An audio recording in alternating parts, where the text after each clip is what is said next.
Mambo vipi mtazamaji wa Bongo Plus TV? Karibu sana kwenye exclusive interview. Leo niko na DJ Sma kama kawaida, niko hapa kuzichambua habari zote za siasa, geopolitics na mambo mengine mengi pia. Kaka kwema lakini? Bana namshukuru Mungu. Mambo anasemaje? Alhamdulillah. Last time tulizungumzia namna gani ya kuhandle vitu vinavyokupata. Nakumbuka ukazungumzia mambo ya TRA, ukazungumzia namna gani ambavyo ulishia kusumbuka lakini pia ukapata namna gani mwitikio na ukafanikisha mambo yako. Watu walitoa maoni yao mengi sana. Of course kuna hata manabii ambao ni viumbe watakatifu, wapo ambao wanawakubali, wapo ambao wanawakataa, na wapo ambao wako neutral. Kwa hiyo it's the same thing. Naona ndo vile vile wapo ambao walipokea positive, wapo ambao walipokea negative, na wapo ambao walibaki tu neutral. Na nikaongea na DJ na Rizky bwana kana ananiambia Smana za vipi kuvumilia ya mambo yote haya. Maoni maana unakuta sasa kila mmoja na maoni yake, wewe unatumika, wewe haja kufika, wewe kwa sababu connection yako kubwa. Ndio hicho, yani kuna ambao wako negative, wana mtazamo wao, kwa hiyo hawakubali. Wapo ambao wanakubali. Na kuhusu kuvumilia, haya maua mimi napenda nimpe Sky. Mimi nakumbuka wakati naanza, tulianza naye kwenye Fuse Tech. Ndio mwanzo naanza kutengeneza vipindi na Sky. Sasa mwanzo mimi sio mwandishi wa habari. Sijasomea. Kwa hiyo lakini najua hivi vitu. Nimesomea electronics, VETA, nimesomea electronic installation na certificate zangu. Kwa hiyo wakati tunaongelea mwanzo nikawa sina uzoefu wa kukaa mbele ya kamera, sina uzoefu wa kuongea. Kwa hiyo kuna a lot of criticism. Watu wanaponda sana. Yani mpaka kipindi kile nilikuwa niko tayari kukata tamaa kwamba this is not my thing. Sky akaniambia hapana, kaza. Akanitolea mifano, mbona kuna mwandishi fulani hivi na hivi, angalia sikia sauti yake. Kuna mtu fulani muonekano wake uko hivi, sio nini, usijali. Kwa hiyo since yeye ndo mwenye platform na akanipa moyo, kwa sababu mimi nilikuwa nahofia nisionekane kama namharibia platform yake, lakini akanipa moyo, akanisimamia. Hiyo kipindi hicho hatujui kama kuna vita vya Ukraine vitakuja, hatukujua kama kuna mambo ya geopolitics yatakuja. Kwa hiyo ikanipa moyo, nikaenda kadri siku zinavyoenda nika-improve, na mpaka sasa hivi bado naendelea kuji-improve. Kwa sababu nakwambia elimu haina mwisho. Then ikaenda ndo ikaja ikazaa Fuse, ikavaa Fuse Military, ikaenda ndo imezaa mpaka GPS na mwamko. Kuna watu wanaweza wakakubali au wasikubali. Game changer ya geopolitics Bongo ni Fuse SNS.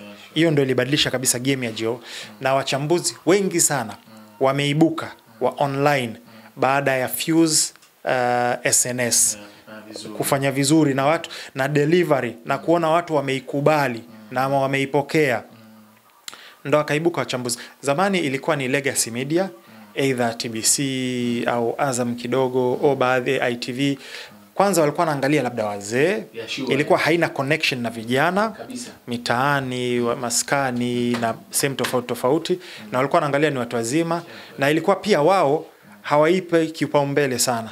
Lakini SNS na Fuse ikaleta njia tofauti, ikaleta mwamko tofauti, na ika-inspire watu wengi.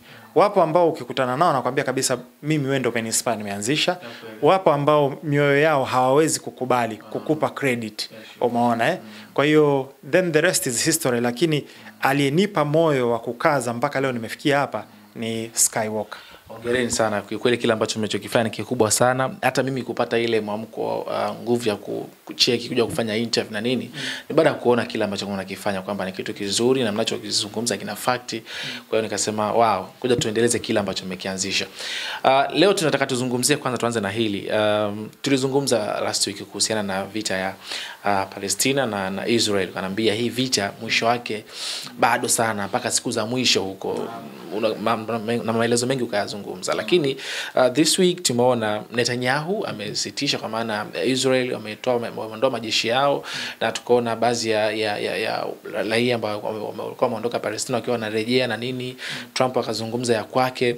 Nikasema vita sasa imeisha ama kuna nini hasa baada hiki ambacho kimetokea? Sawa.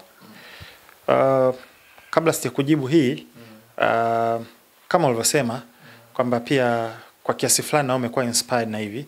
Na ndio maana uungwana uko hivi, sisi tunafundishwa kwamba albirru salaf, uungwana ni deni. Kwa hiyo kama mimi vile Sky alivyonifanyia uungwana na kunipokea na kunigroom mpaka leo Osman imefikia, unaalikwa South Africa, unaalikwa Ivory Coast, unaalikwa Russia, unaalikwa kwenye baadhi ya seminar za maana, zote ni kutokana na extending hand ambayo amenipa, na mimi nimepokea ile na nikasema na mimi pia nitasaidia ni support wengine wanaokuja. Ndio maana mimi watu wakija kiungwana, wakija kwa adabu, wakiniombaga interview na hapa, nadhani nyinyi mashahidi, first time mmeniomba hakukuwa kuna complication yoyote, umeona. Kwa hiyo pia mimi nimeichukulia kwamba na mimi nitoe extending hand ya kuweza pia kuwanyanyua wengine, tunyanyuke pamoja. Kwa hiyo pia nina deni ya nilichopewa, na wengine pia ambao pia watanyanyuka watazidi kunyanyuka. Na sasa hivi kama vile leo nimetoka kufanya collaboration katika ahadi ya Sky ya kuniwezesha pia na mimi YouTube page yangu ikuwe ya DJ Smart 255. Yeye ndo aliniambia niifungue, alafu akaniambia nitakusupport, na amesaidia. Leo kwa sababu YouTube wameruhusu collaboration. Yes, yeye leo kanifanyia collaboration. Kwa hiyo naweza nikapost content kwangu, nikafanya collaboration na SNS platform, alafu ikazidi kukuzwa. Yeah. Na leo nadhani tumefanya mapema tofauti na muda, kwa sababu SNS tumelaunch SNS channel 2. Yes. Kwa hiyo kuna channel 2 ambayo itakuwepo pale.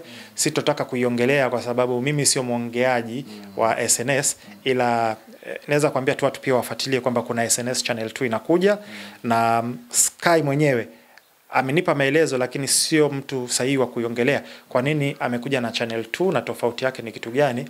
Kwa hiyo ni kuzidi kukua kwa pamoja. Nimeona pia jana watu wanazungumza kwamba sasa hivi SNS ndo channel ama online namba 1 Tanzania.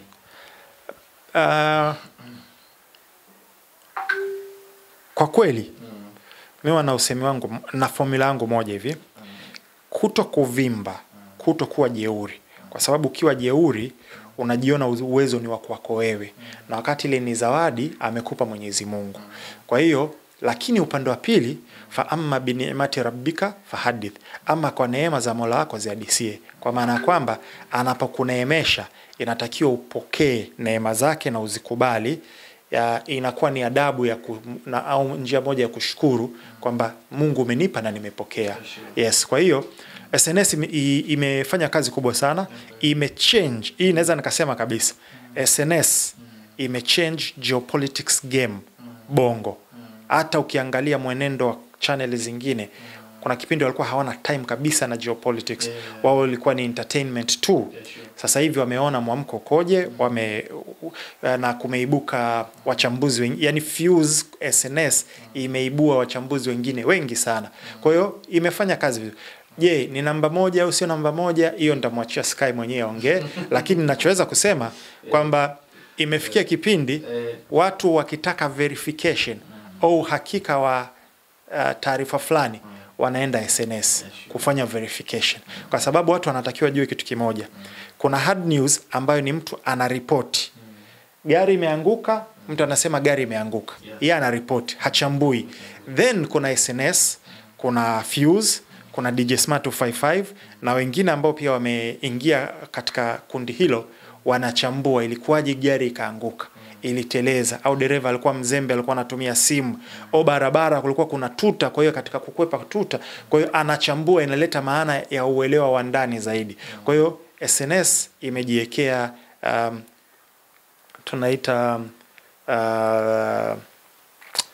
jina limenitoka lile neno halisi, imejiwekea wasifu huo wa kuwa kwamba ukitaka kuelewa jambo kwa undani na kwa uhakika unaenda SNS. Sawa kabisa. Na turudi kwenye swali letu sasa. Israel na Palestina, baada ya kile ambacho kimetokea, Israel kuondoa majeshi yake, unaiona sasa vita yake imeisha ama kuna kitu ambacho hakiko sawa? Hapana. Sasa kwa watu ambao tuna tendency, especially wana Fuse, wana SNS ambao wana tendency ya kujoin dots. Unajua mtu ukikaa ukitulia, ukisoma mchezo, lazima utadiscover a pattern. Kuna mwenendo fulani ambao utaugundua ukitulia. Na hii ni kote kwa marafiki zetu, kwa washikaji zetu, mke, mume, wafanya biashara, wateja, muuzaji, soko la hisa, soko la dola. Yani ukituliza akili lazima utaona kuna pattern, na ukitumia ile pattern ndio inakuwezesha, inakuwa ni indicative ya kuweza kufikia conclusion au dira ya kitu kinapoendelea. Kwa hiyo kwanza hii sio ceasefire ya kwanza. Tumeshaona ceasefire kadhaa. Na tushaona before pia kwa sababu ya algorithm, nadhani watu wanafahamu sasa hivi wamebana sana hizi algorithm kwa sababu ya hawataki ukweli utoke. Kwa hiyo kuna baadhi ya majina ukiyataja watu algorithm inabana. So nitakuwa nasema taifa la blue. Taifa la blue ni taifa ambalo linaongozwa na Netapaka. Kwa hiyo nikisema hivyo watu moja kwa moja wanaelewa. Yes.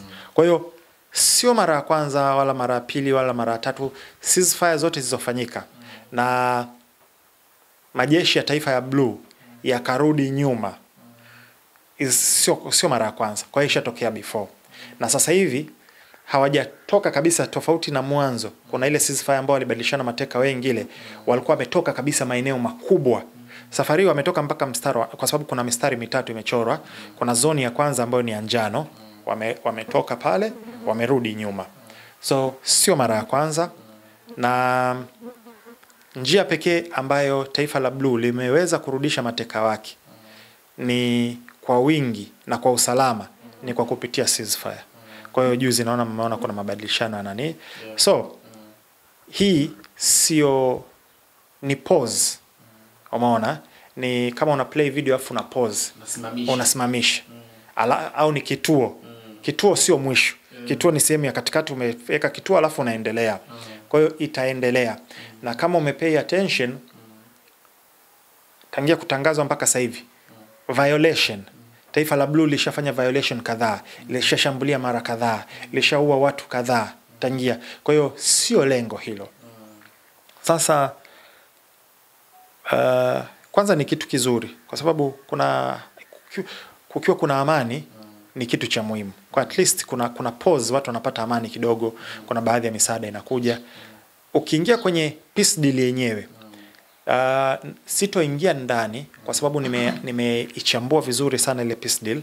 Iko kwenye YouTube channel yangu DJ Smart 255, nimeielezea peace deal na unajua ile document yenyewe ya plan wanaita The Great Peace, ambayo wameificha lakini ilifanikiwa kuipata. Mipango alionayo, nani atafanya nini, mipango itakuwaje na vitu kama hivyo.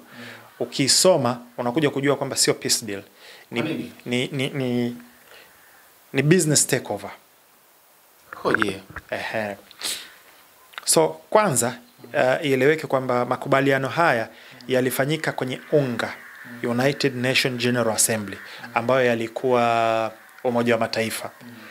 Alafu kulikuwa, kwa hiyo si mataifa mengi yalikutana pale, ikiwepo zile nchi 8 za Kiarabu ambazo nishazitaja zilikuwepo pale, wakasaini.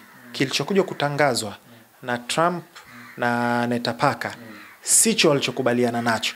Kuna vitu vingi ambavyo wacho walichokisaini na kilichotangazwa ni vitu viwili tofauti. Umeona Na hayo nimeachambua, sitotaka kurudi tena mule ndani, ila hiyo peace plan nimeshaichambua, iko kwenye YouTube channel yangu ambayo nataka kwenda kuangalia. Sasa tujiulize ni nini kama sio peace plan, na ni nini ambacho kinaendelea. Kwanza unatakiwa uelewe the idea is the greater Israel. Sawa? Kwa hiyo greater Israel inatakiwa iimeze yote, Gaza, inatakiwa imeze West Bank, inatakiwa imeze Syria, Jordan, inaenda all the way mpaka Saudia. Ndio the greater Israel. Kwa hiyo kukishakuwa kuna peace plan ambayo inaruhusu wa Palestina wajitawale na taifa la blue liondoke, the greater Israel haitofanikiwa. Kwa hiyo ni pause. Sasa pause ya nini? Tunarudi tena kwenye indicators. Indicator ni kwamba mara ya mwisho kabla ya the 12 days war, vita vya siku 12, ilikuwa the same thing. Kulikuwa kuna ceasefire hapa, alafu akakianzisha na Iran. Kwa hiyo hii ni maandalizi ya mwisho kabisa ya vita vya round 2 na Iran na Mwajemi. Kwa nini na Iran tena? Kwa sababu lengo halijafikiwa. Na pale Irani kuna vitu vingi sana ambavyo watu wengi bado hawajui. Wengi ukiwauliza watakwambia, upande mmoja watakwambia kwa vile ana mafuta na nini wanataka achukue. Upande wa pili watakwambia kwa vile yeye ana sponsor, ana washirika wengi ambao wengi ni wa Kishia, ikiwepo Al-Houthi wa Yemen, ikiwepo Hezbollah wa Lebanon, ikiwepo Hamas wa Gaza, Syria vile vile na kwengineko. Kwa hiyo hivyo ni vitu ambavyo upande wa pili. Ila hivi vita vina umuhimu mkubwa sana na vina siri nzito sana ndani yake. Sasa inabidi niwape watu mtiririko ili wapate kuelewa. Cha kwanza, so far tunavyoongea tayari Netapaka anauza hivi vita. Anavinadi. Yuko sokoni anaviuza vinunuliwe. Juzi kwenye interview yake na Ben Shapiro akawa anasema sasa hivi Iran yupo anadevelop, anatengeneza makombora ambayo yanaweza yakafika kilomita 8,000. Maana yake ni nini ukiread between the lines? Kwamba hana makombora ambayo yanaweza yakafika kilomita 8,000. Lakini anauza kwamba kwamba Mwajemi, nikisema Mwajemi naomba tuelewe kwamba ni Iran. Kwa sababu Iran sio Mwarabu. Kwa hiyo Mwajemi anatengeneza silaha za makombora ya kufika kilomita 8,000. Alafu angalia jinsi anavyo sales pitch yake. Akiongeza 3,000 tu anakuwa anaweza akaifikia Marekani. Kwa hiyo cha kwanza bado hajawa na makombora ya kilomita ngapi? 8,000 ndo anatengeneza. Lakini mpaka akishakamilisha then yeye pale ashaongeza. Akifika 8,000 akiongeza tena 3,000 anafikia Marekani. Umeona? Kwa hiyo anawatisha Marekani. Na anasema akataja baadhi ya maeneo Florida na kwingine. Sehemu ya muhimu sana aliitaja, alafu ambao tuna uwezo wa kusoma body language ilimuijia kama tabasamu fulani kwamba hapa nimepiga nondo. Akasema Mar-a-Lago. Mar-a-Lago ndo sehemu ya Trump ya kwenda kupumzikia. Rais wengine wanapenda kwenda Camp David. Lakini kwa Trump anapenda kwenda Mar-a-Lago. Kwa hiyo ni sehemu ya Trump. Kwa hiyo anasema kwamba Iran anatengeneza makombora. Akishafika bado hana 8,000 lakini ndo anatengeneza. Akishafika hapo mbakiza 3,000 tu aongeze. Yakiongezeka hiyo ni 12,000. Atakuwa anaweza kumpiga sehemu yote Marekani. Ikiwepo wapi? Mar-a-Lago. Umeona? Kwa hiyo tayari yuko sokoni anauza. Alafu pale kachomekea na atomic bomb. So far hakuna mtu yote ambaye amethibitisha kwamba Iran ana atomic bomb. Wala enrichment yake imefikia weapons grade uranium au plutonium au vitu kama hivyo. So far inaaminika the highest yield ilionayo ni 60%. Minimum inahitajika above 90 na kwenda juu. Sawa? Kwa hiyo hana hiyo. Alafu jiulize, kama mnakumbuka walinadi yeye na Trump kwamba tumesha destroy nuclear facility zake ya Iran.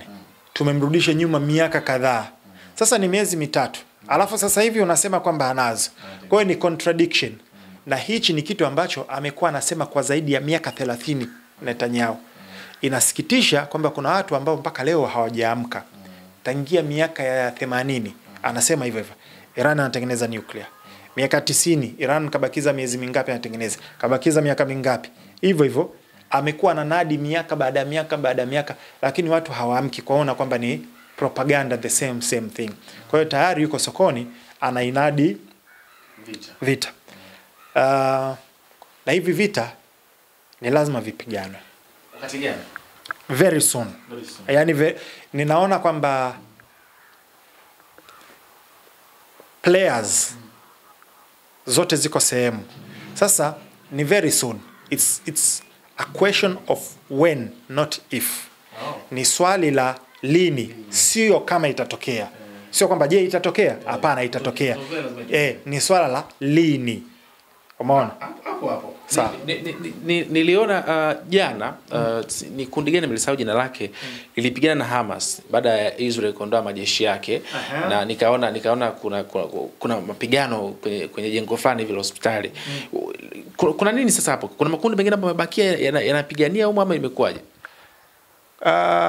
Taifa la Blue limekuwa linatengeneza vikundi vya kigaidi ndani ya Gaza kusababisha vurugu na tafaruki na sintofahamu. Wale ndo wanavamia manania chakula yale, wanafanya baadhi ya ugaidi, wanapambana na Hamas. Kwa hiyo yapo hayo makundi ambayo yamewezeshwa na taifa la Blue na baadhi ya nchi za Kiarabu pamoja na anko yao, Anko Sam.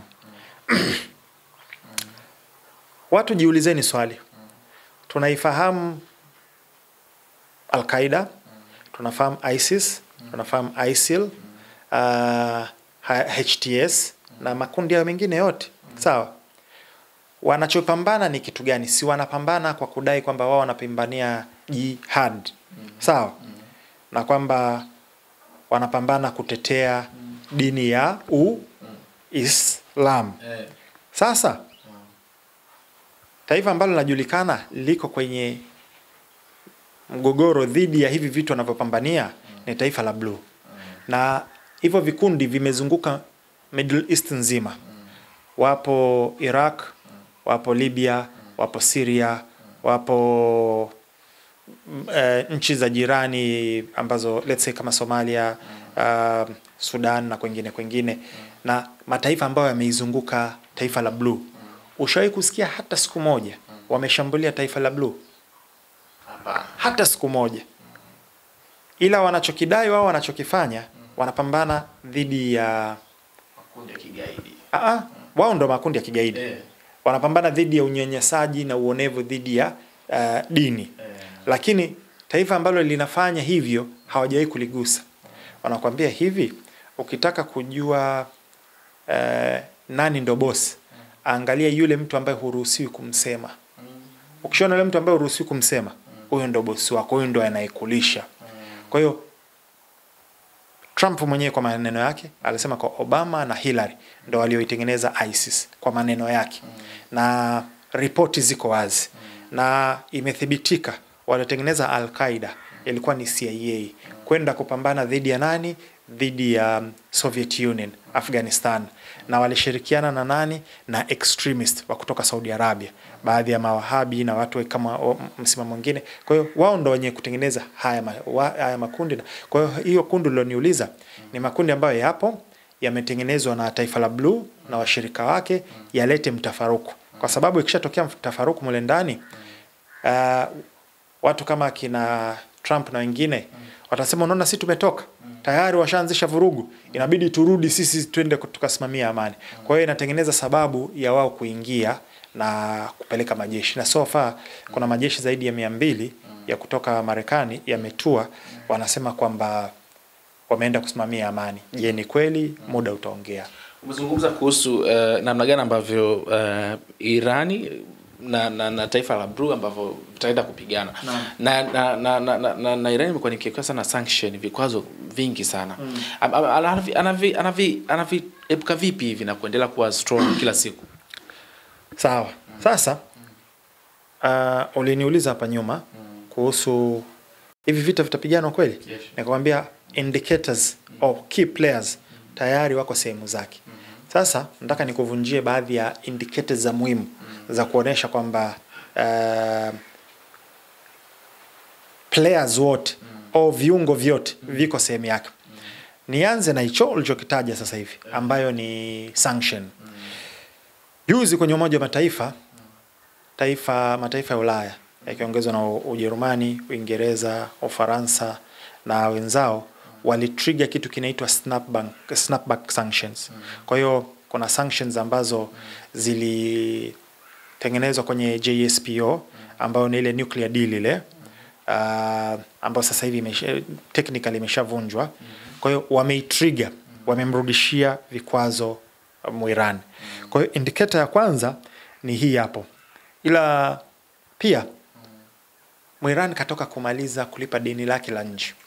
Yes, amesha clear madeni yake ya nje aliyokuwa nayo, kwa sababu baada ya kuondoka ile kukawa kuna mifumo mingine ambayo ilimruhusu kwa sababu baada ya kujitoa Marekani, yeye na baadhi tu ya shirika yake ndo waliweka vikwazo binafsi, sio vile ambavyo ni vya kutoka kwa UN. Kwa hiyo wengine waliendelea kufanya naye, kwa hiyo ameshamaliza kulipia. Ila sasa nataka tuanze kuangalia sasa indicators zingine. Juzi kama mnakumbuka, kuna peace deal ambayo imesainiwa kati ya Pakistan na Saudi Arabia, ambayo ni Mutual Defense Pact, ambayo inasema kwamba yeyote atakayeshambuliwa mwenzie ana wajibu wa kwenda kumsaidia. Sawa? Ila mimi nikaongea, nikasema hamna chochote cha maana kitakachotokea pale. Na ushahidi ni kwamba kama mnavyoona sasa hivi Taliban wamemwashia moto Pakistan. Pakistan alienda akafanya mashambulizi ndani ya Afghanistan. Afghanistan akamwambia mimi nakuletea moto huko, kaingia mpaka ndani ya Pakistan, wamekinukisha, kuna watu wamekufa, sio kitu kizuri lakini kipo. Haya, tunasubiri tuone Saudi Arabia atapeleka majeshi, atapeleka vifaa, subiri tuone kitakacho. Kwa hiyo kwanza kuna deal hiyo ambayo inahusiana na Middle East. Ila pia kuna Saudi na Qatar wamesaini pia same thing ambayo inafanana na Article 5 ya NATO, kwamba an attack on one is an attack on all, kwamba yeyote atakayeshambuliwa au atakayemshambulia Qatar, Marekani italazimika kwenda kumsaidia. Yes, kwa hiyo hii ni jambo la muhimu sana.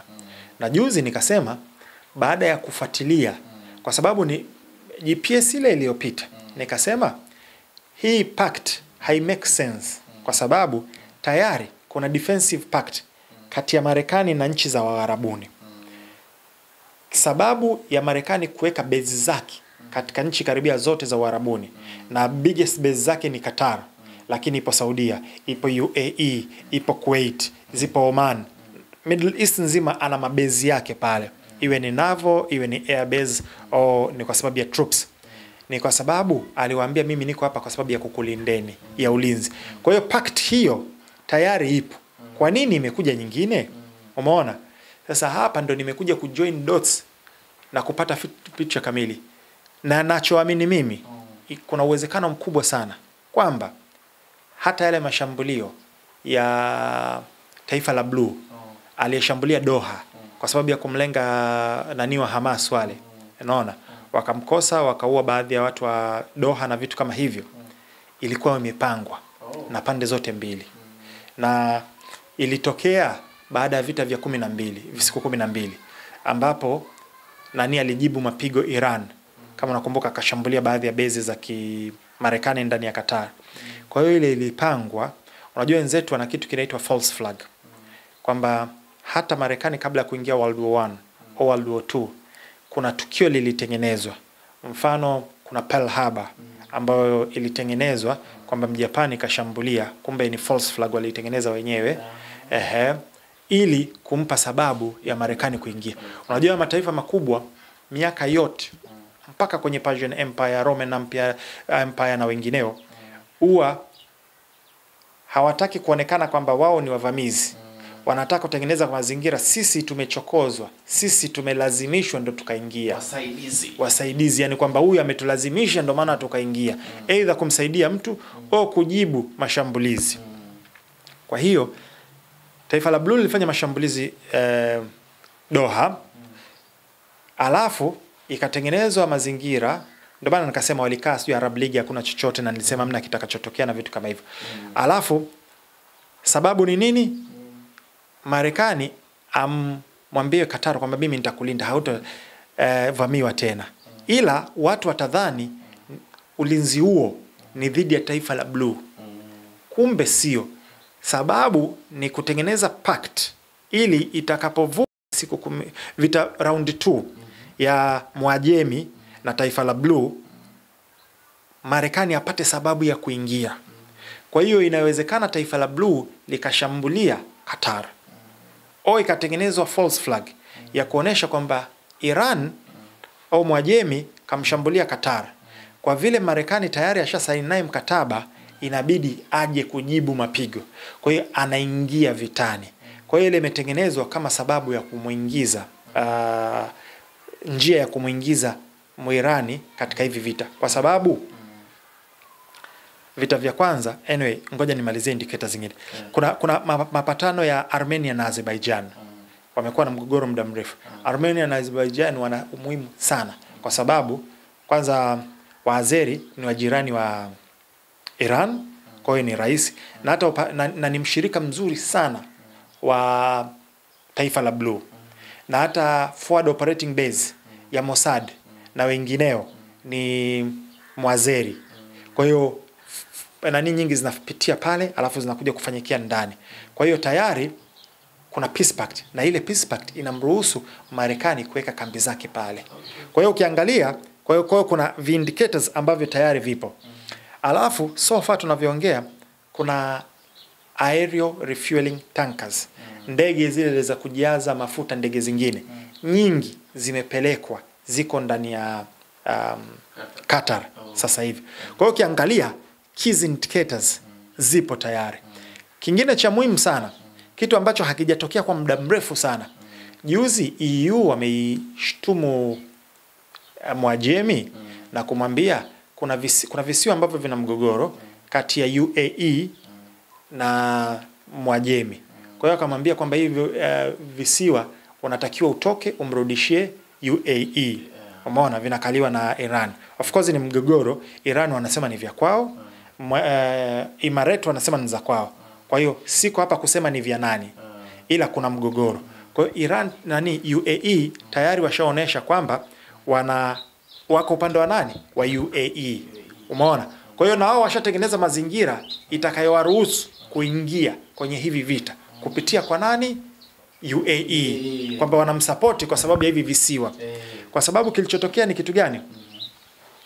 Ni kwamba kwenye vita vya siku 12 taifa la Blue aligundua sina uwezo wa kupambana na Mwajemi peke yangu.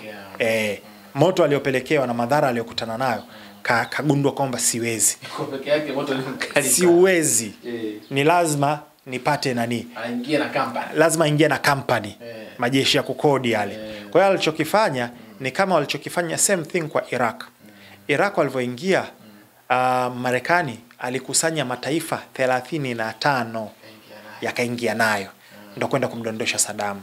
Mataifa 35 na moja ya hayo mataifa yaliyoingia pale ni Ukraine.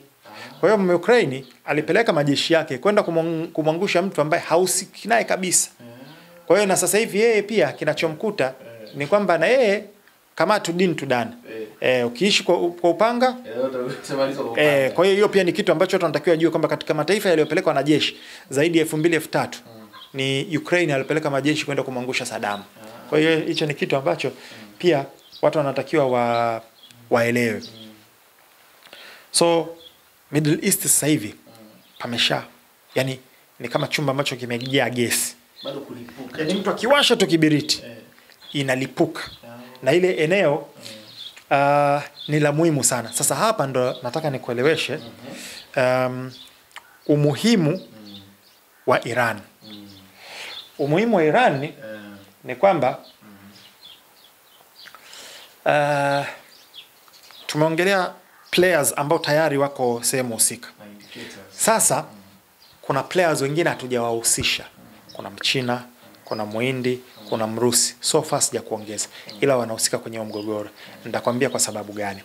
Sababu Iran ni sma.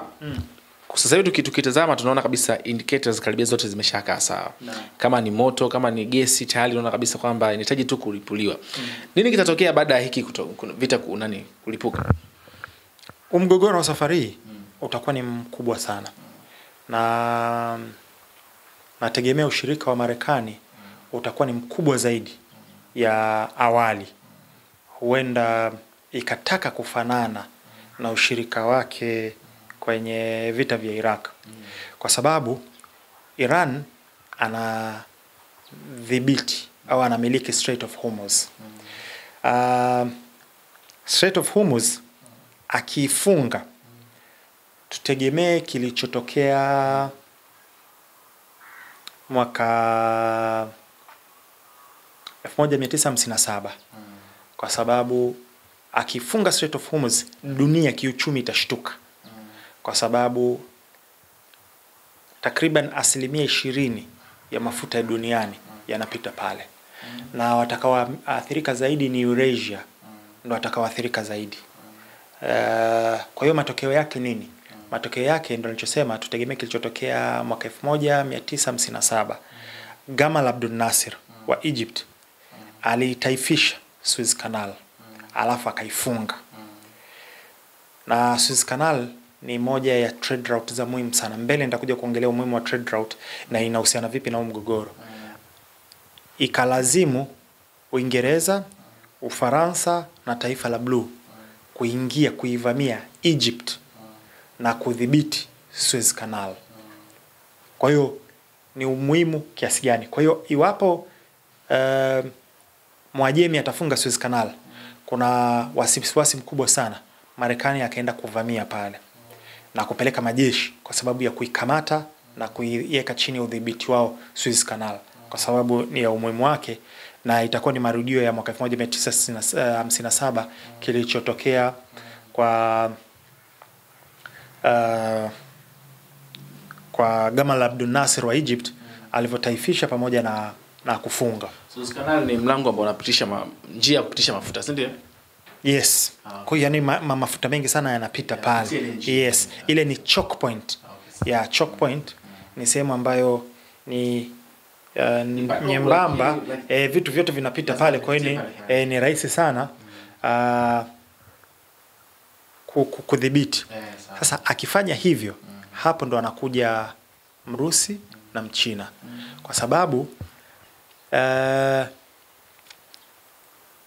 ameshapoteza Syria. Kumbuka Mrusi ameipoteza Syria. Sawa. Kupoteza Iran kwa Mrusi na Mchina ni pigo kubwa sana la kimkakati, strategic. Kwa hiyo lazima watalazimika kwa njia moja au nyingine kuingilia kati. Iwe ni moja kwa moja, iwe ni kwa vitisho, iwe ni kupeleka silaha, iwe ni kupeleka reinforcement, au kwa njia moja. Kwa hiyo hawawezi, na hapa nitakuja kuelezea kwa nini atakuja umuhimu wa Iran. Kumbuka Mrusi pia na Mchina pia wameathirika. Unakumbuka tulitaja kwamba indicators hapo nyuma ni ile peace deal ambayo ilikuwa brokered na Trump kati ya Armenia na Azerbaijan. Mchina anahusika na Armenia na Azerbaijan, Mrusi anahusika na Armenia na Azerbaijan, na especially kwa Mrusi hiyo ni kama uani kwake. Kwa hiyo ni sehemu ambayo ni very sensitive kwake. Kwa hiyo ameipoteza Syria, Armenia na Azerbaijan, kumpoteza na Iran, atakuwa kaathirika kwa kiasi kikubwa sana. Okay, sawa. Irani sasa hivi kuna vita ambayo inaelekea kumkabili. Na tunafahamu miezi kadhaa tu nyuma imepita huko amepigana na Israel, vita vya siku 12. Hali yake ikoje sasa? Ataweza kweli kuhandle na hivi vita inayokuja pia? Hali yake kwanza, vile vita siku za mwanzo ilimwathiri kwa sababu waliuawa makamanda wao muhimu, scientists wao wengi waliuawa, na baadhi ya maeneo yao yalikuwa sabotaged. Mimi wana spend a lot of time kufuata kwenye research, kusoma au kusikiliza watu ambao ni wabobezi. Professor Jiang amenijibu swali ambalo lilikuwa linaniumiza sana kichwani, kwamba na hii ndio imenipa sasa majibu, nimeelewa. Mfano Hezbollah, kuna viongozi wao wengi wa juu wameuawa, lakini wapo. Hamas, karibia viongozi wao wote wa juu, nadhani kasoro mmoja aliyokosokoswa tu Doha, wengi wameuawa. Mwajemi, Suleimani na wengine wengi, viongozi wao ikiwepo kwenye hivi vita hivi vya siku 12, wengi waliuawa. Inawaathiri viongozi wao. Professor Chiang akatoa mtazamo ambao make sense kwangu. Anasema inapotokea kitu kama hicho, wale viongozi wa juu, watu wazima au wazee ambao wana uzoefu muda mrefu wakiondolewa, inatoa fursa kwa vijana wapya ambao ni fresh, wana ari, wana hamasa, alafu wana innovation, kwa sababu wale wa zamani wana mfumo ambao wao wameshauzoea wao na wanaujua wao, ndo wana stick. Lakini generation mpya inakuja na innovation mpya, inakuja na ari mpya, na uwaga wako very effective, wanakuwa na athari sana. Kwa hiyo Iran sasa hivi amesha replace viongozi wake wote waliouawa, lakini pia ifahamike kwamba kuna standard military operating procedures ambazo hizo zipo, kwamba anapofariki kiongozi fulani anaifuatia ni mtu fulani, anaifuatia ni mtu fulani. Hizo procedures zipo, wana replace na mifumo ipo. Kwa hiyo akifa huyu anachukua huyu, akifa huyu anachukua huyu. Ndio maana hata ikitokea katikati ya vita mambo yanaendelea, ila of course baada ya vita watu wanatulia na wanafanya maamuzi sahihi. Kwa hiyo ranks hizo zote zishakuwa replaced, na zimekuwa replaced na watu ambao ni younger zaidi, vijana zaidi, wana ari zaidi, wako innovative zaidi, na wana hamasa zaidi. Kwa hiyo inakuwa more lethal, wanakuwa ni hatari zaidi kushinda hata wale wa mwanzo ambao zaidi wanakuwa na bureaucracy zaidi. Hapo raia wao wataichukuliaje? Kwa sababu nchi imetoka kwenye vita tena nyingine imetoka muingie tena, watachukuaje sasa hiyo? Hawezi kuwa against ama watawaunga? Hapana. Mimi naona raia wao wanazidi kuwaunga moto, kuwaunga mkono. Kwa sababu gani?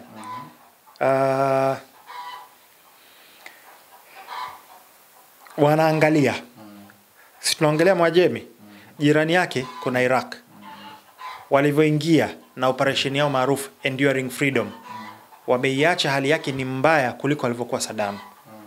Kumeibuka makundi mengi, kumeibuka ugaidi, kumeibuka mtafaruku, yani hapa kaliki pale. Umeona? Same thing kwa Libya. Alivyokuwa Gaddafi, walikuwa na hali bora zaidi kuliko sasa hivi. Kuna makundi kadhaa ambayo yameibuka mule yanapigana vurugu. Same thing kwa Sudan. Alikuwepo Omar al-Bashir. Hakuwa perfect, lakini kulikuwa kuna stability. Baada ya kuondoka yeye, jeshi limejigawa, kuna mmoja na support huku, mwingine na support huku, kuna players wa nje nao wamekuja pale wanafanya. Same thing Somalia. Kipindi hicho tangia Jafar Aidid na wengine. Ndio haikuwa perfect, lakini na hicho ndio kitu watu wanashtakiwa elewe. Bora nusu shari kuliko shari kamili. Hizi sehemu zote viongozi niliowasema hawakuwa perfect.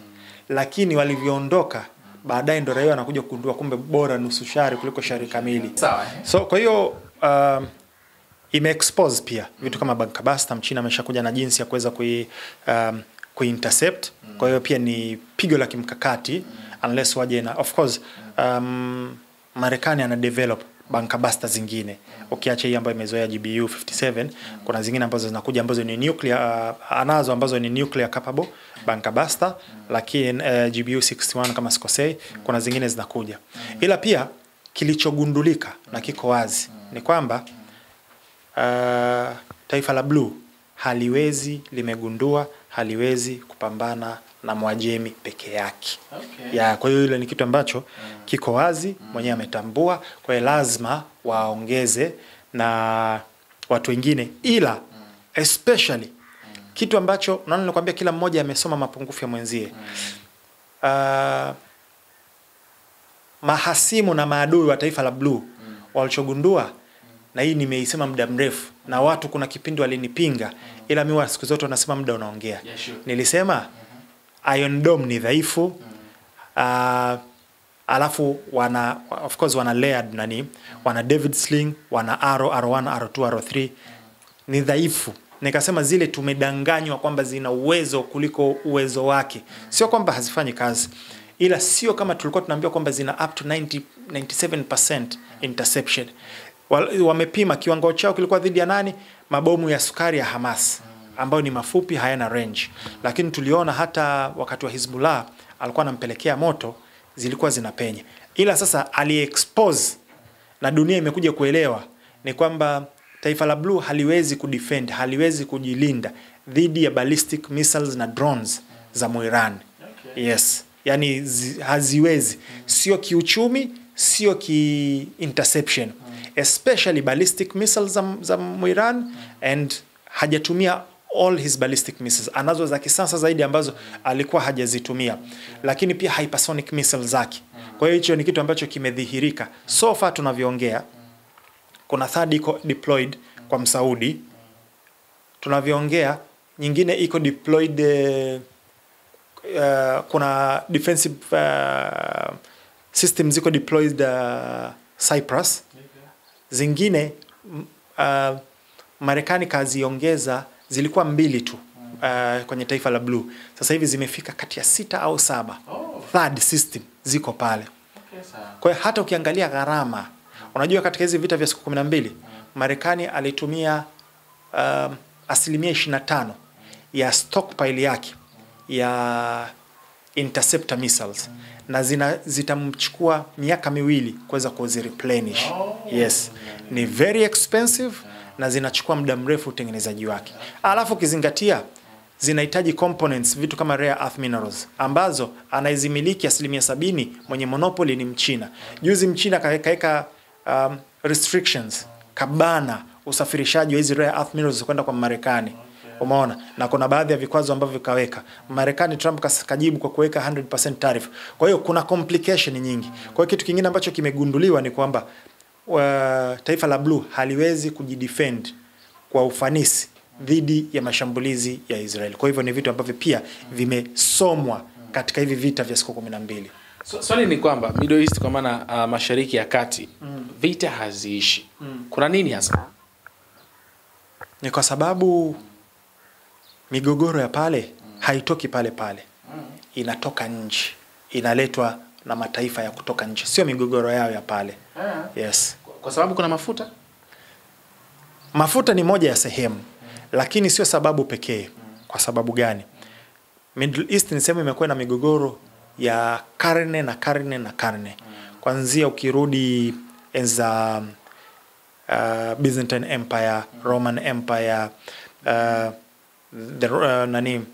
Persian Empire na kwingineo, yani ukirudi huku nyuma kina Ottoman Empire na Genghis Khan na kwingineo. Yani ni sehemu ambayo imekuwa mataifa makubwa mengi yamekuwa yanakuja pale, sio kwa sababu ya mafuta. Kipindi kile kulikuwa hakuna mafuta. Sasa hivi kuna mafuta, ina umuhimu wake kutokana na umuhimu wa mafuta duniani, lakini moja ya sababu ni geographically. Ni sehemu ambayo Irani ipo. Labda kibiashara, labda kuna hiyo some reason pia. Yes. Na hiyo ndo sababu kuu ambayo watu wengi hawajui. Middle East, Mashariki ya Kati, ndo moyo wa biashara wa Middle East, Asia kuunganisha na dunia nyingine. Na hii imekuwa kwa miaka mingi sana, tangia enzi za Mesopotamia, Byzantine, Ottoman, Persian na wengine, unarudi all the way mpaka miaka 2000 kule nyuma yote. Ukizingatia kwamba hata Silk Road, the Great Silk Road ambayo ilikuwepo, yote ilikuwa pale. Na in the center of yote ya hili, na center yote ya hili nani ndo anahusika. Kwa hiyo pale Middle East kuna trade routes ambazo ni za muhimu sana, na hii ili uwe ni mtu mwenye nguvu duniani lazima umiliki trade routes. Ndio maana the British Empire ilikuwa ni a naval power, haikuwa ni land power. Nguvu ya taifa au ufalme wa Uingereza wakati wa ubora wako, the British Empire, ilikuwa ni majini, kwa sababu ya kumiliki na kudhibiti trade routes, njia za kibiashara. Hicho ndo kilichompa. Hakuwa British, hawakuwa land power. Umeona, wao walikuwa ni naval power. Kwa hiyo ukiingia sasa, kwa hiyo taifa lolote kubwa ili uwe mkubwa na uwe una nguvu, lazima udhibiti trade routes. Tunawataja kama Suez Canal na maeneo. Sasa pale Middle East kuna trade routes za muhimu sana ambazo ziko pale. Nimetoka kuongelea umuhimu wa Strait of Hormuz, na kwamba iwapo Muirani ataifunga, Marekani atalazimika kuingiza majeshi kwa kuidhibiti na kuifungua kutokana na umuhimu wake. Cha kwanza. Cha pili, kuna Bab el-Mandab ambayo iko Yemen, ambayo baada ya Al-Houthi kukinukisha kwenye ile trade route, hata sisi vitu vilipanda bei kwa sababu vinavyotoka China vinapita pale na ni njia ya rahisi. Umeona, ndio maana hata huko kwetu vitu vilipanda bei.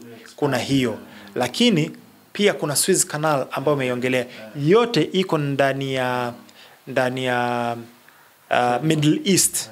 Kwa hiyo Middle East, Mashariki ya Kati ni sehemu ya muhimu sana ambayo inapitisha biashara, na yote nitakuja kuongelea hapo mbele. Ukija ukiangalia Iran yuko in the center of it. Kwa hivi vita sio tu kama tunavyoambiwa sio mambo ya nuclear na nini, hapana.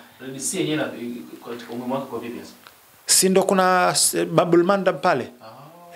Ndo nani ambazo zinapita. Ukipata nafasi unaweza ukawekea watazamaji wetu wakaweka trade route ambazo ziko Middle East, waone route jinsi zilivyokaa, waone. Kwa hiyo kuna Suez Canal, na ndio maana nikasema hata Gamal Abdel Nasser wa Egypt alivyoitaifisha na kuifunga ilipelekea vita.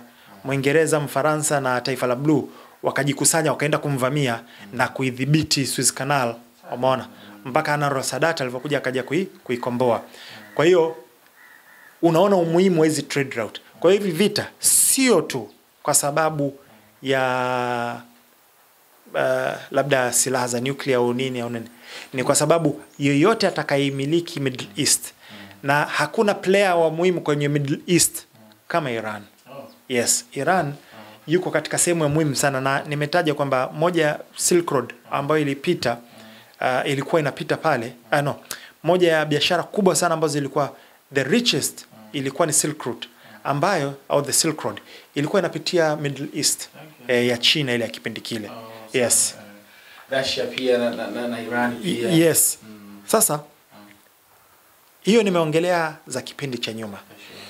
Tuangalie sasa hivi modern trade routes.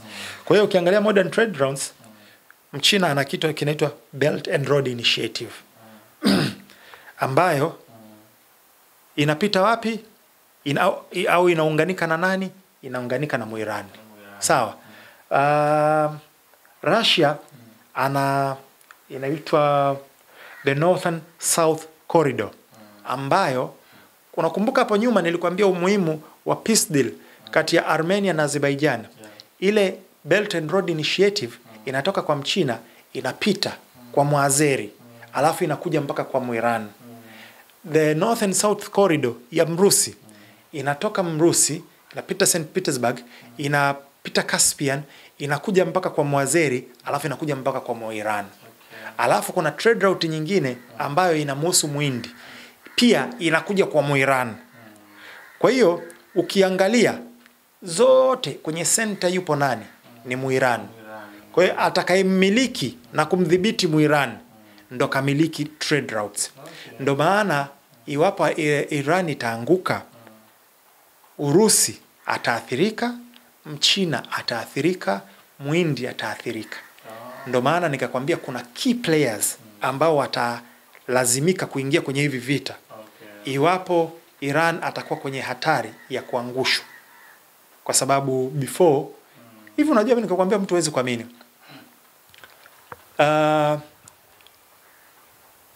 Iran ilikuwa ni sehemu ya muhimu zaidi kwa Marekani kushinda Israeli mwanzo.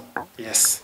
Wakati walipokuwa na kibaraka wao Shah, yule Shah wa Iran alikuwa ni kibaraka wao ambaye alikuja akampindua al-Musaddiq, ambaye ndo alikuwa ni mzalendo na mtu alichaguliwa kabisa kidemokrasia. Akaja nationalize mafuta kutoka BP na mataifa mengine kwa sababu walikuwa wanawanyonya. Ndo akaletwa Shah. Operation zote za Middle East na Asia center ilikuwa ni Iran. Iran ina umuhimu zaidi kushinda Israeli. Baada ya kuanguka Iran, ndo ikabidi sasa operation zote zihamie Israeli. Kwa hiyo utaelewa kuna umuhimu kiasi gani. Na wakati wa Shah, Israeli na Iran walikuwa ni hivi, ni mabeste, ni washikaji, wanasaidiana, wanapeana silaha. Na ndio maana hata Iran kwa ukaribu aliokuwa nao nadhani ndio nchi pekee ambaye aliuliziwa Tomcat 90 F14 ambazo kipindi kile ndio zilikuwa ndege bora za Marekani, third generation. F14 Tomcat Mwirani alikuwa nazo, na alikuwa ameshapewa karibia 80 na kitu, bado chache kutimiza idadi kamili ziwe 100% zilizokubaliwa, ndio ikatokea mapinduzi. Na hapo nikupe tu umuhimu wa Iran. Baada ya kukawa kuna mvutano ndani ya Iran, kundi moja ambalo lilikuwa lina nguvu sana, linakaribia kumwangusha Shah, lilikuwa ni kundi ambalo linaelemea upande wa USSR, Msoviet, upande wa Russia. Kipindi kile ilikuwa ni USSR. Marekani wakasema haiwezekani tukaipoteza Iran kwenda kwa Mrusi, kwa sababu unajua nikikaa hivi sana shingo inaniuma, kwa sababu ya umuhimu wa Iran.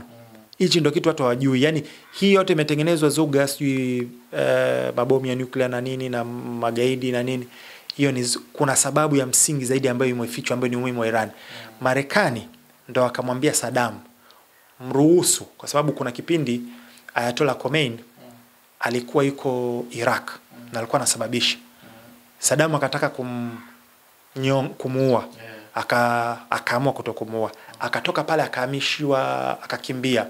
No, sio akakimbia, alifukuzwa, akaenda Ulaya. Wakati tifutifu limeibuka la Iran, Ayatollah Khomeini kaingilia kutokea Iraq na kaingizwa na Saddam kutoka Iraq kwenda Iran, na uwezo kuamini kwamba aliwezeshwa na nchi za magharibi ikiwemo Marekani na kwa sababu kipindi kile Saddam alikuwa ni kibaraka wao. Yes. Akawezeshwa kwenda kuzuia upande ambao ndio ulikuwa una nguvu na umeelemea upande wa Urusi, USSR. Kwa sababu gani? Walitumia njia ya kiimani, ndio ile Ushia, ndio wakaidhibiti.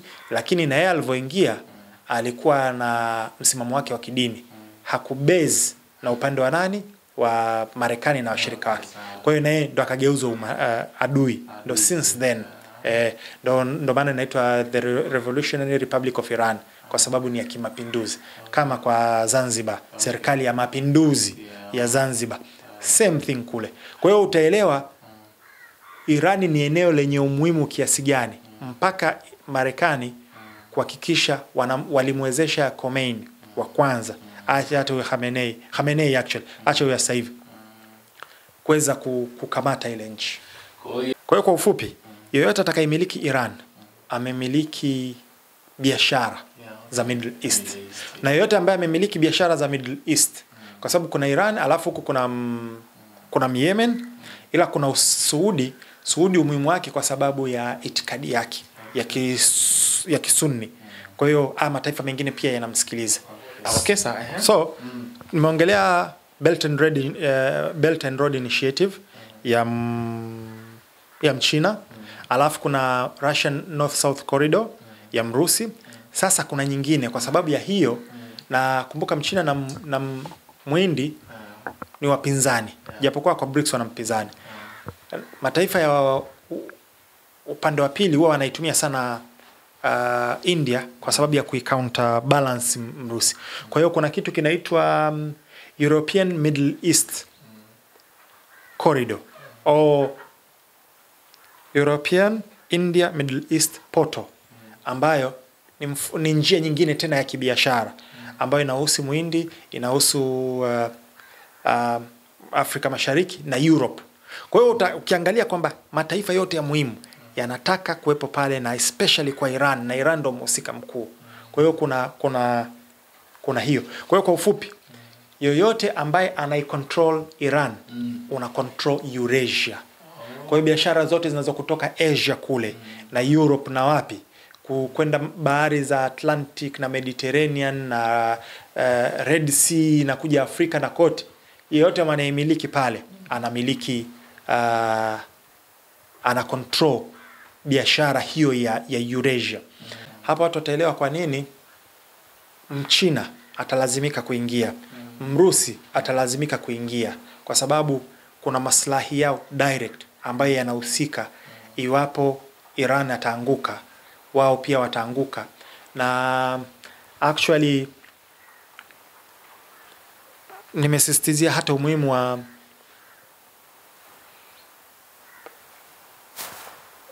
ni mkubwa kiasi gani ambao Marekani walikuwa wako tayari kumsupport mtu ambaye alikuwa yuko dhidi yao, ambao ni Khomeini, kwenda kukamata madaraka Iran ili tu isikamatwe na mnani, na Mrusi wa kipindi kile. Kwa hiyo mtu ukiangalia hivi vitu utakuja kujua, unajua 90% ya mafuta ambayo yanapita ya Muiran yanaenda kwa Mchina. 90% ya mafuta ambayo yanauzwa na Muiran yanaenda kwa Mchina. Kwa hiyo ikianguka Iran, umeshaidhoofisha China.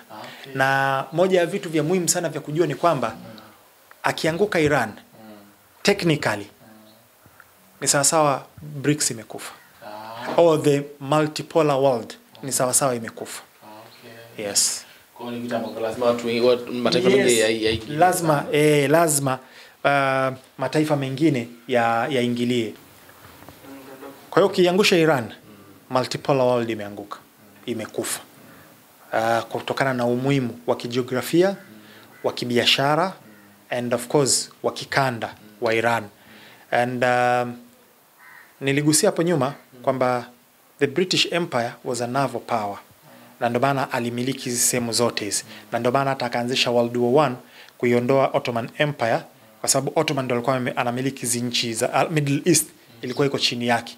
Kwa hiyo yeye ndio alikuwa, ndio maana Ottoman Empire ilikuwa ina nguvu hata kibiashara na vitu kama hivyo, kwa sababu ya kumiliki hizi trade routes.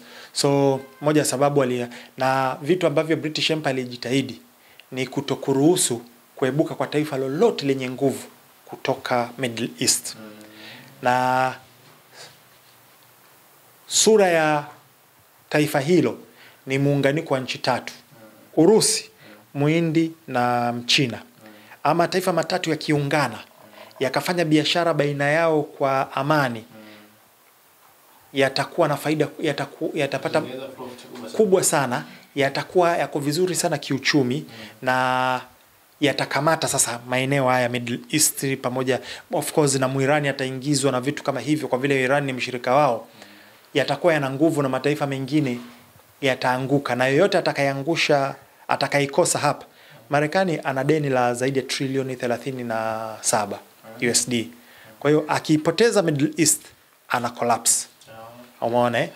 Na Ulaya same thing. Wakipoteza Middle East wana collapse. Kwa hiyo hii ndio unakuja kuelewa kwa nini ndio hilo liniuliza kwa nini Middle East migogoro haiishi. Hii ndio sababu asilia. Na baada ya kuipoteza Iran wakahamia kwa Israel. Israel tutakuja kuongelea kwenye pati yake ya tofauti, lakini kwa hiyo sasa hivi wanaitumia Israel kama nyundo ya kuivuruga na kuitawanya Middle East. Yes. Yes, kwa hiyo Israel inatumika kama nyundo ya kutawanya. Hapa tunavyoongea, juzi Netanyahu kwenye unga akasema anapigana vita karibia 7. Yaani yeye kote, yani ni vita. Kwa hiyo ni vitu ambavyo kwanza havifanyiki bila baraka Marekani. Marekani ndo anachotaka kwa sababu yeye anakuja kufaidika navyo. Okay, sawa. Tumezungumza kwenye engo ya biashara. Tumeona namna gani ambavyo keki ilivyo kubwa, kila mtu anaitaka. Kiimani hasa, hii ndio imekuwa watu wengi wakiamini sana duniani huko. Hata mimi ukiniambia Middle East vita vyake mchezo ni nini, ukiacha biashara ya mafuta, lakini pia engo ya imani pia imekuwa ikitumika sana. Sema kwenye hili kwenye imani hasa kukoje hasa kwenye? Sasa hapa nafikiria kwa sababu nishaongelea several times kiimani na World War 3, nikaongelea hivi vyote, nimeweka kwenye page yangu ya DJ Smart 255. Kuna makala na shauri watu waende wakaangalie huu mgogoro wa Israel na Palestina kwa darubini ya Illuminati. Nikachambua barua ya 33 Degrees Freemason ambayo ni ngazi ya juu, ambayo ni Albert Pike. Ameelezea hivi vita vikuu vya kwanza vya dunia, sababu na vitakavyopiganwa na vikatokea hivyo. Akaelezea vita vikuu vya pili vya dunia, sababu na njia itakavyopigana na ikatokea hivyo. Na ameelezea vita vikuu vya dunia vya tatu, na akaelewesha kwamba inatakiwa political Zionist wapigane na the Muslim world, ndio itakuwa vita vikuu vya tatu vya dunia na vitu kama hivyo. Na nimeongelea kwamba upande wa Zionism, na Zionism sio sehemu ya kidini bali ni ya kisiasa, ila huku kuna Jewish eschatology, kuna ujio wa Masihi, na ujio wa Masihi Wayahudi hawamwamini Yesu. Wanaamini kwamba ni muongo. Wanaamini sasa hivi ukiingia kwenye Gateng, kwenye Talmud imeandikwa 57 kwamba sasa hivi Yesu au Nabii Isa yuko motoni, anaungua katika chungu ambacho kimejaa kinyesi. Hawamwamini kabisa. Na wanaamini ni muongo. Umeona? Na vitu kama hivyo. Ila pia ni kitu ambacho wameweza kufanya propaganda kubwa sana. Na ili anza mwaka 1909 kupitia the Scofield Bible ambayo ilikuwa funded na Rockefeller. Kwa hiyo lakini hapo nataka umeelezea ni kina nani ambao walileta hii Zionism na vitu vingine? Kina nani ambao walileta kitu? Sawa. Sasa hapa leo nataka niingie layer ambayo hatujawahi kuingia kabisa. Hatujawahi kuingia. Breaking news. Hii sio breaking. Hii ni exclusive. Hii ni layer ambayo watu ambao wamepata nafasi ya kuchimba zaidi ndio wataelewa. Mara nyingi wanaishia layer ya kati. Zionism iliyotengenezwa ni kuna na Christians. Sawa? Kwa sababu wengi watu tunaishiaga kwenye Jews na figisu zao na mipango yao na kila kitu. Lakini kwenye Biblia ili Masihi arudi ambayo ni Isa bin Maryam, lazima vita vikuu vipiganwe. Na vita vikuu ili vipiganwe lazima hekalu la tatu lijengwe. Umeona? Na ili kujenga hiyo inabidi Wayahudi kwanza kwenye vita vikuu vya tatu ambavyo ni mataifa yapiganwe, ambayo Wayahudi watapigana dhidi ya mataifa yote na watakaribia kupigwa. Alafu ndo kutakuja intervention. Mungu ataingilia kati na atakuja Isa bin Maryam. Kwa hiyo Wayahudi wanaamini wao wanachezesha hao ambao ndo wafuatiliaji wa Talmud. Unaona? Achana na wale wa Torah. Unajua pia kuna factions katika Uyahudi. Wanaamini kwamba wao ndo wanacheza. Kumbe nyuma yao kuna secret societies ambazo ndo zinachezesha huu mchezo. Na ndo maana mtu atajiulize kwa nini Israeli anapewa sana hela, anawezeshwa, iwe ni kijeshi, iwe ni kifedha, iwe ni kitaifa, wamewezeshwa nini? Kwamba Wakristo ambao wako kwenye level ambazo ni za juu, acha hii ambao tunafundishwa kila siku makanisani na kwenye Biblia, kuna secret societies, kuna Jesuits, kuna Illuminati, kuna kina Mormon, kuna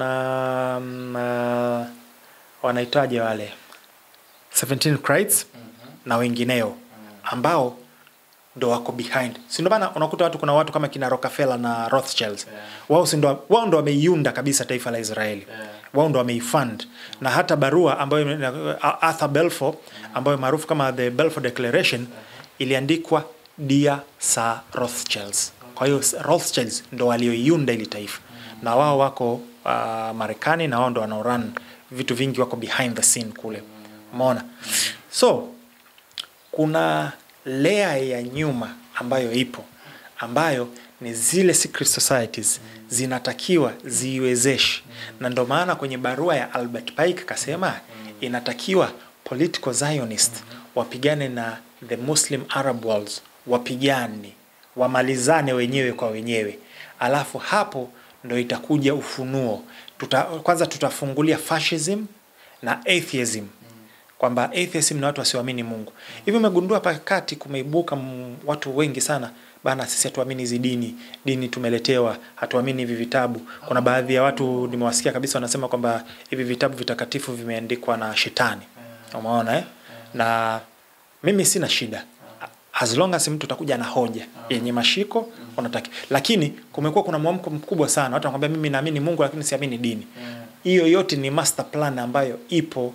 Kama unakumbuka miaka kadhaa ya nyuma iliyopita, kulikuwa dini zilikuwa zina nguvu. Yaani mila za kidini, taratibu za kidini, nikiongelea za nchini kwetu zaidi ni Uislamu na Wakristo zilikuwepo, na hata maadili yalikuwa ni mazuri. hata tu ile mtu kwenda tu kanisani, kwenda msikitini, ule mwamko unashuka. Umeshuka kwa kiasi kikubwa sana. Umeona? Kwa hiyo kutakuwa kuna atheism ambao ni watu ambao hawaamini Mungu, alafu kutakuja fascism ambayo itarudi. Umeona? Then ndo utakuja sasa wao sasa ndo wanamsubiria sasa, ambaye ndo King of the Kings, mwenye jicho moja, ambaye ndo Lucifer. Umeona? Au sisi kwetu ni Masihi Dajjal, ambaye ndo anakuja sasa kutawala the rest. Kwa hiyo kuna layer ambayo iko nyuma. Kuna watu ambao wanataka vita vikuu vya dunia vya 3 vipiganwe ili kutimiza maandiko ambayo yako kwenye Biblia, ambayo lazima na hapa moja nikwambie kitu kimoja cha muhimu sana ambacho watu hawaelewi. Kama umegundua, kuna ili neno ambalo actually liliundwa, antisemitism, liliundwa na Zionist ili kuhalalisha kutengeneza taifa la Waisraeli na kuipa nguvu. Kwa sasa hivi mtu yote antisemitic ni mtu yote ambaye anaipinga Israeli. Umeona? Lakini hata maana yake ni kinyume. Semites, kuna makabila kadhaa ambayo ni Semites. Kuna Hebrews, sawa? Kuna watu ambao wanaongea Aramaic wale, kuna Jews, kuna Arabs, na hata Afrika tuna Semites wako. Kwa hiyo ukisema anti-Semites ina maana hawa wote, lakini wameifanya exclusive. Anti-Semite ni mtu ambaye yuko dhidi ya taifa la Israeli. Lakini Semites kuna watu wengi ambao wanaingia, na kuna Semite languages.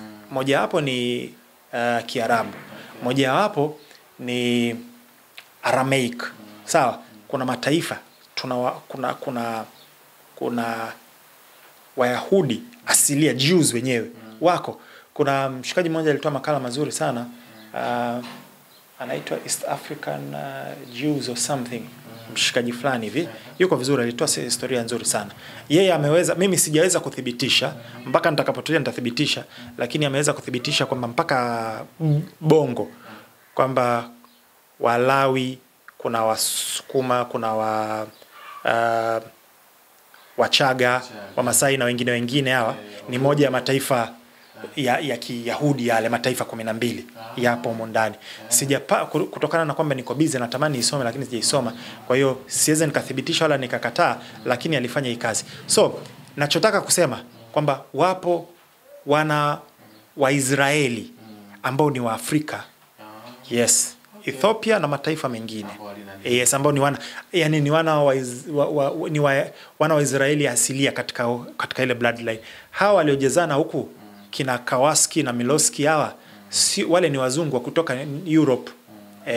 Au ni watu ambao wali convert na kuja kuingia katika dini. Lakini unajua kuna Myahudi na kuna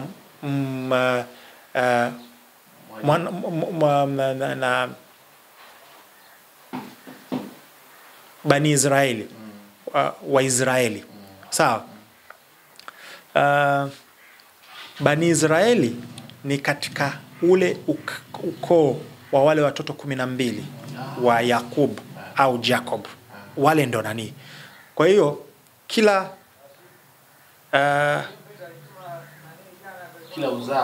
Bani Israeli anaweza kawa Jew, lakini sio kila Jew anaweza kawa Bani Israeli, uzao wa Israeli, kwa sababu hawa hawana damu ile. Wao wameingia katika dini, wamesilimisha kuingia katika dini ya Kiyahudi, lakini sio wenye damu ile. Wenye damu ile ni watoto katika makabila 12 lakini hao wametoka Ulaya na Middle East. Hakuna watu weupe kama tunawaona Waisraeli. Watu wa Middle East ni sawa, kuna ambao ni weusi kabisa kama wa Afrika, na kuna ambao ni browni. Yes, Waiti wa Google ule mchanganyiko. Yes. Kuna mtu ana nywele fulani singa lakini ni mweusi. Kuna makala, yes. Umeona msinga lakini mweusi kabisa. Yes. Actually kuna Wayahudi wa Kiafrika wanaitwa Beta Jews. Umeona, ambao wengi wako Ethiopia. Ila India pia kuna Jews. Kuna makala ambayo nimeyafanya, nimechimba very deep na yako very extensive.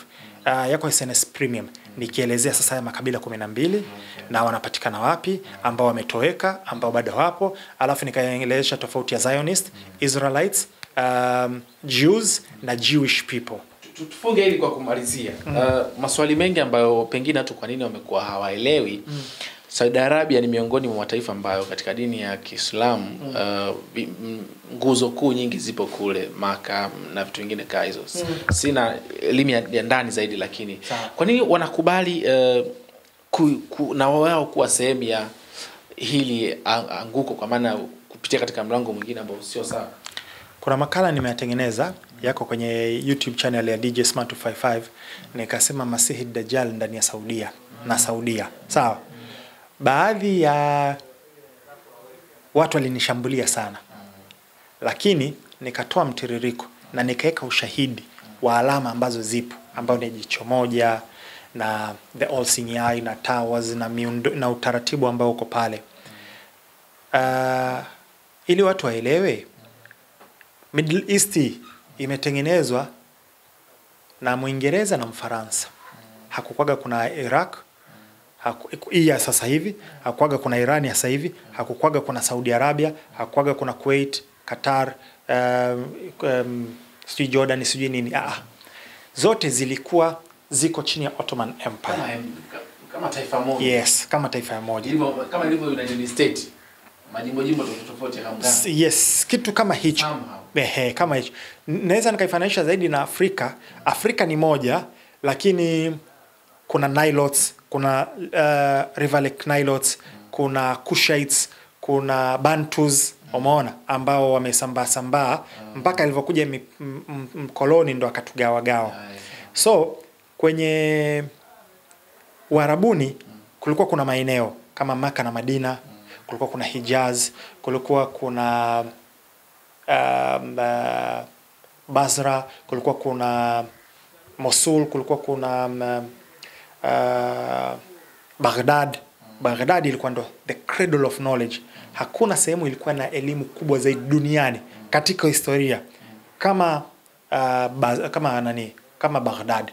Na kulikuwa kuna 2 golden ages za Jews. Nyakati mbili ambazo Jews ndo walifanikiwa kwa kiasi kikubwa zaidi.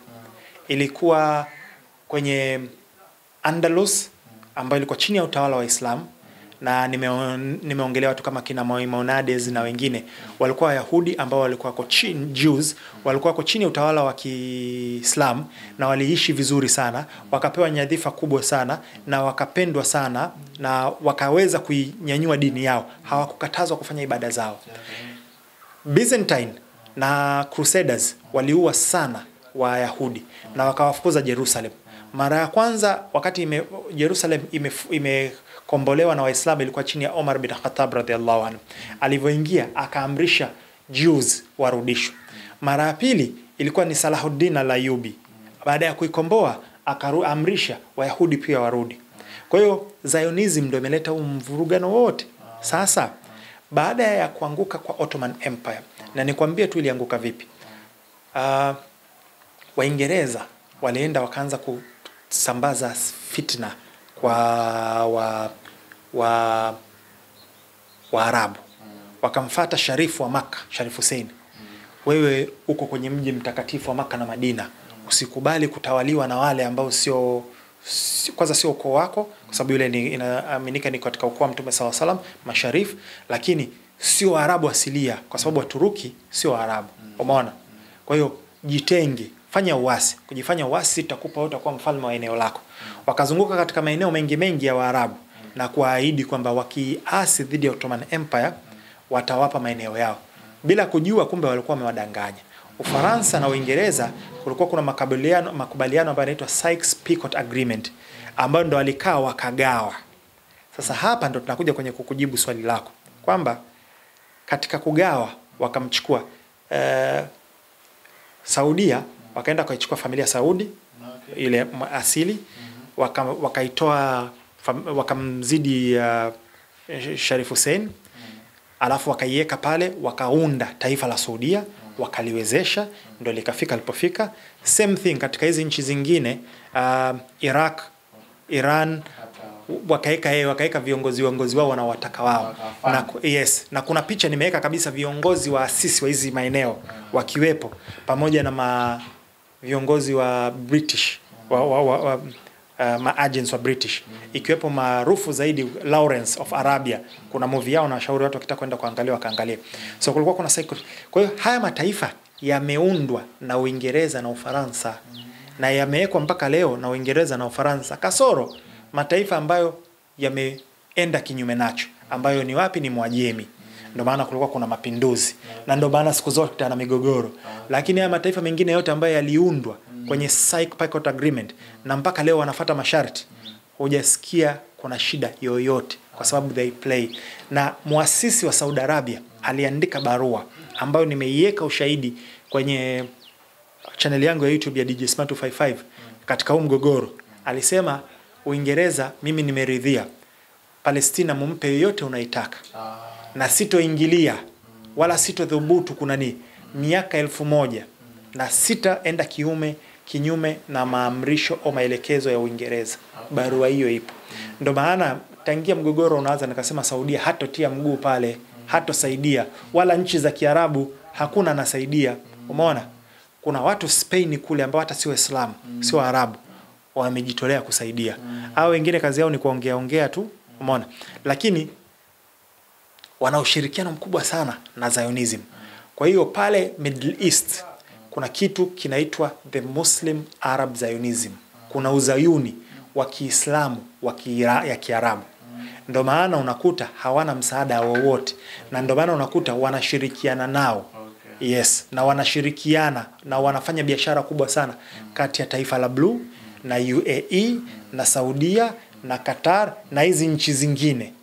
Kwa hiyo ukishaelewa kwamba kuna kitu kinaitwa the Muslim Arab Zionism, utaelewa kwamba hakuna chochote cha maana pale. Wamba ni hawa, ni Mwajemi na Yemen.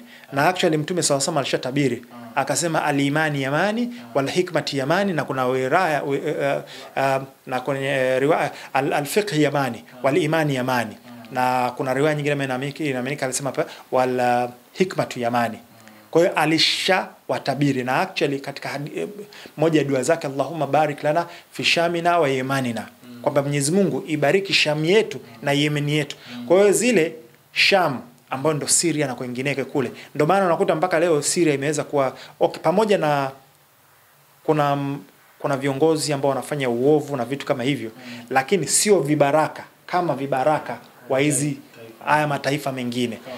Yes. Kwa hiyo kuna mataifa mengine ambayo kama Syria walikuwa na kiongozi ambaye ni dhalimu, kafanya mabaya na mengineo, lakini hawajawa vibaraka wa mzayuni na mataifa mengine ya Ulaya na Uingereza ambayo ndo yameweka vibaraka wao pale wafanye kazi. Ukiangalia nchi zote ambazo zina migogoro ni Yemen, Mwajemi, Syria. Umeona? Kwa sababu zile zishatabiriwa. Umeona? And of course kuna Constantinople pia imetabiriwa, lakini hao wengine hao. Basi shukrani sana wakati wako. Nashukuru sana. Sasa hapa tutakata, kuna vitu vya kumaliza. Sasa hapa kitu na vitu kumziko sasa. Nataka tumalizie hizi hapa pointi za mwisho kwa sababu zinahusiana na hii. Ipi?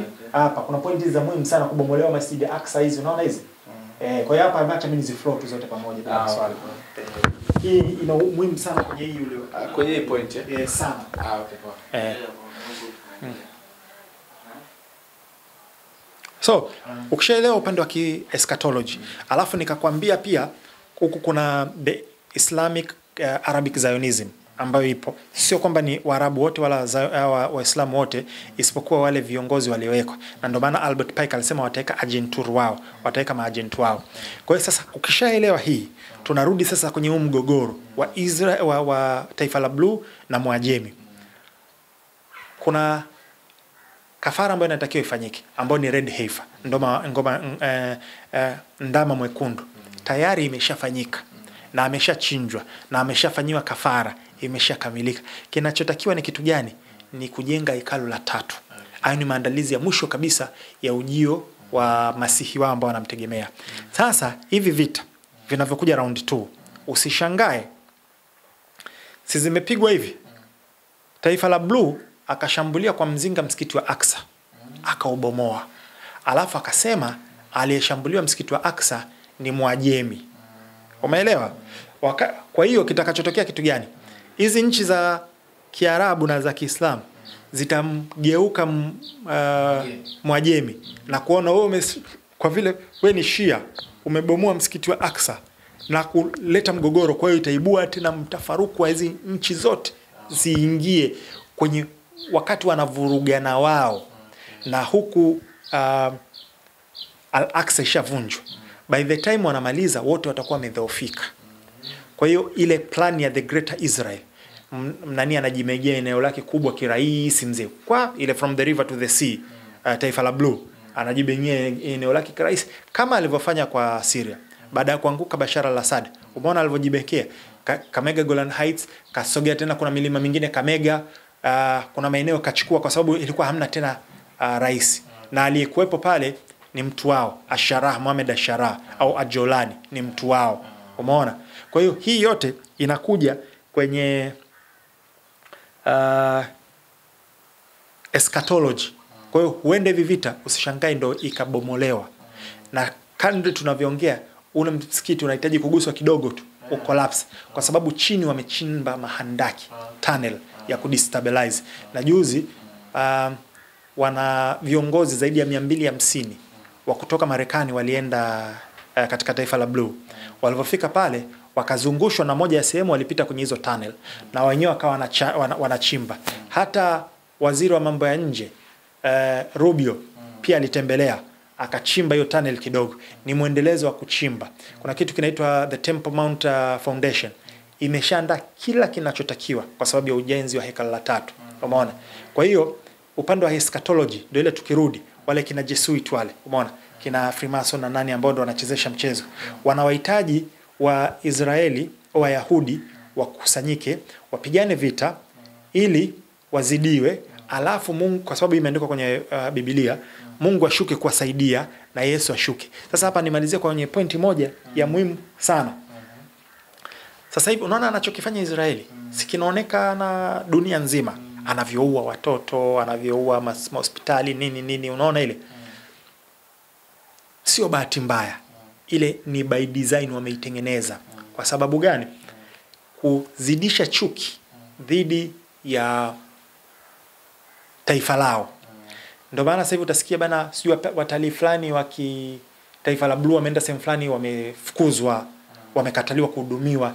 Nchi zingine zote zimeanza kutengeneza chuki dhidi ya hawa. Na nadhani umeona maandamano Uingereza wapi, ile imetengeneza makusudi ili kutimiza maandiko. Maandiko yanatakaje?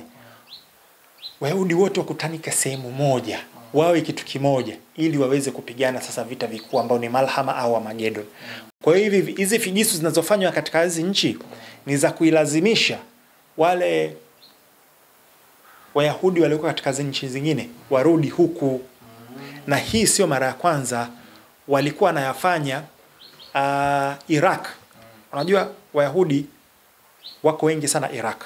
Yemen wako wengi sana. Iran kuna Wayahudi wengi sana pale. Umeona? Syria, Egypt, Morocco, kote kuna Wayahudi wengi na wanaishi pale kwa zaidi ya miaka 1000 na wanaishi kwa amani sana. Walijaribu kuwashawishi waje Israeli, ambayo ni eneo ambalo wamelikalia la kuchukuliwa Palestina, wale wakagoma. Walichokifanya, wana makundi yao ya kigaidi ambayo ni Irkut na Haganah. Walikuwa wanaenda Iraq, wanashambulia Wayahudi. Alafu wanaambia nyinyi mnaona hamutakiwi hapa, inatakiwa mrudi huku. Umeona? Inatakiwa mrudi huku. Kwa hiyo ilipelekea wengi wakaanza kurudi. Hata kuna movie inaitwa Jahid ambayo ilikuwa ni ya kuhamisha Wayahudi kutoka Ethiopia. Umeona? Inaitwa hotel nini? Jina limenitoka. Kutoka Ethiopia kwenda kurudi Israeli. Kwa hii migogoro ambayo ipo sasa hivi ni ya kusababisha chuki ili Jews warudi pale, wote wawe kitu kimoja, alafu wapambane kwa pamoja dhidi ya hivyo vita. Ndio tunapoelekea. Kwa hiyo upande wa eschatology, hiyo ni layer ambayo ya juu zaidi, tofauti na ambayo tumekuwa tunaiongelea kwa kawaida. Okay. Yes. Sasa